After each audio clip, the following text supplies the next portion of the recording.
Good morning. A central responsibility for any government is to do what's necessary for economic stability. This is vital for businesses making long-term investment decisions and for families concerned about their jobs, their mortgages and the cost of living. No government can control markets, but every government can give certainty about the sustainability of public finances. And that is one of the many factors that influence how markets behave. And for that reason, although the Prime Minister and I are both committed to cutting corporation tax, on Friday she listened to concerns about the mini-budget and confirmed we will not proceed with the cut to corporation tax announced.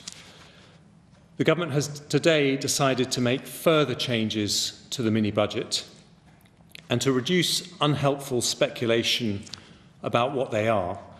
We've decided to announce these ahead of the medium-term fiscal plan, which happens in 2 weeks. I'll give a detailed statement to Parliament this afternoon and answer questions from MPs. But because these decisions are market sensitive, I've agreed with the Speaker the need to give an early, brief summary of the changes, which are all designed to provide confidence and stability. Firstly, we will reverse almost all the tax measures announced in the growth plan 3 weeks ago that have not started parliamentary legislation. So whilst we will continue with the abolition of the health and social care levy and stamp duty changes, we will no longer be proceeding with the cuts to dividend tax rates, the reversal of off-payroll working reforms introduced in 2017 and 2021, the new VAT-free shopping scheme for non-UK visitors, or the freeze on alcohol duty rates. Secondly, the government's current plan is to cut the basic rate of income tax to 19% from April 2023. It is a deeply held conservative value, a value that I share, that people should keep more of the money they earn.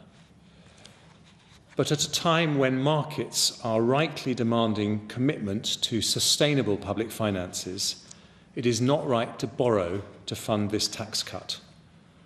So I've decided that the basic rate of income tax will remain at 20%, and it will do so indefinitely until economic circumstances allow for it to be cut.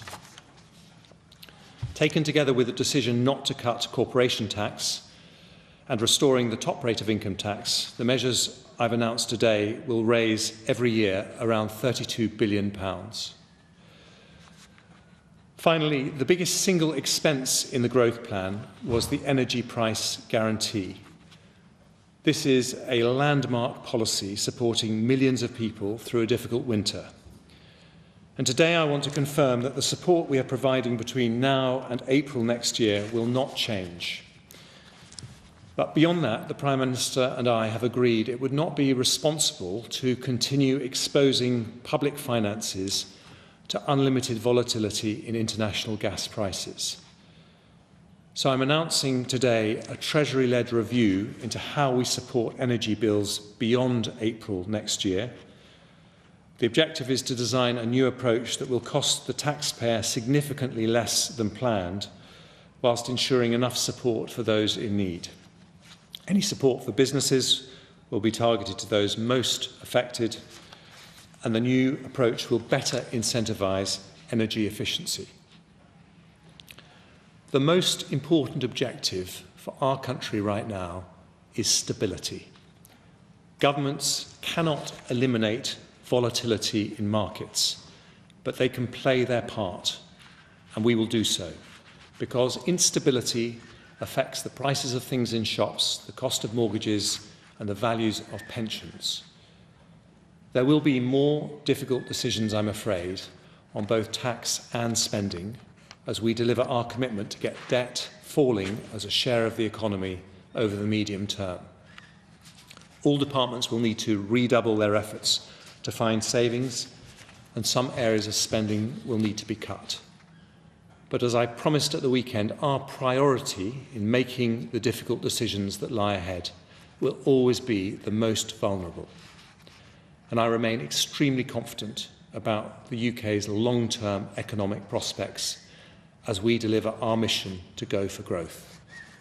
But growth requires confidence and stability, and the United Kingdom will always pay its way.